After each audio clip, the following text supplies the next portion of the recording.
So today we are out in a pea field and we're going to do an assessment for an Ascochyta risk. And so this is a scorecard that we now have on our app. And so if you go to the Alberta Pulse Scorers app and you open it, I'm just going to walk us through the steps to decide whether we need to apply a fungicide to this crop at this time. So this isn't a one-time only thing. We need to be checking kind of a couple times a week. Anyway, let's get started.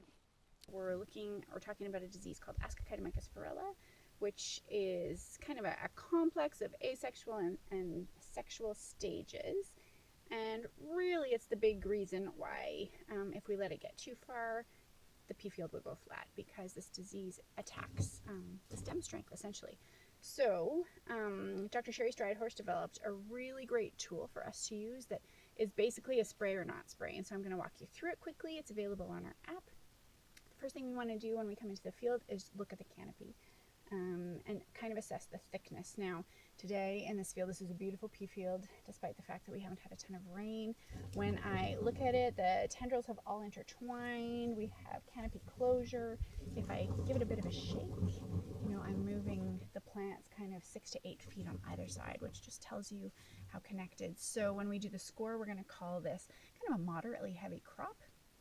The second thing that we look at is leaf wetness. So Ascochyta mycosphaerella requires humidity and moisture to move through the canopy.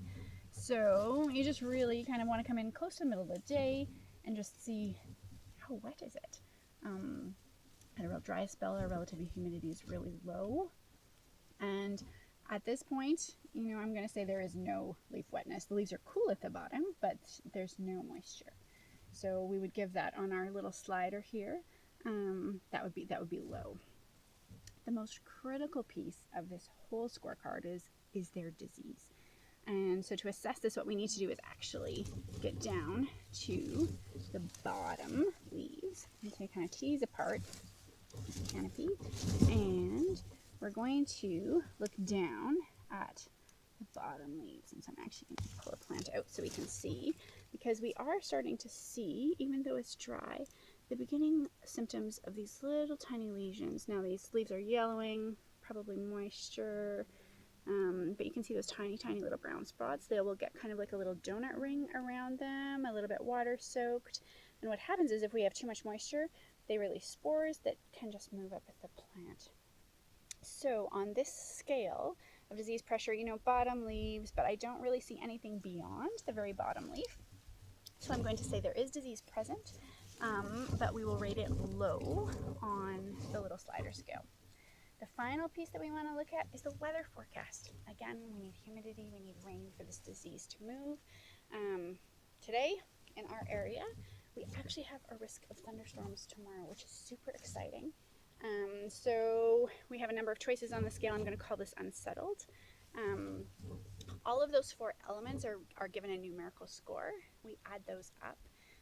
Today I'm looking at about 50 in this field, and maybe 45 depending on what we're going to call leaf wetness. And that means that we don't have enough disease pressure and that the conditions aren't right to spray. 65 is the magic number, and the app will say, yes, a fungicide application is warranted. Now that doesn't mean I'm done scouting this field, so I'm going to keep coming back a couple times a week, straight through flowering, and just to keep an eye on things.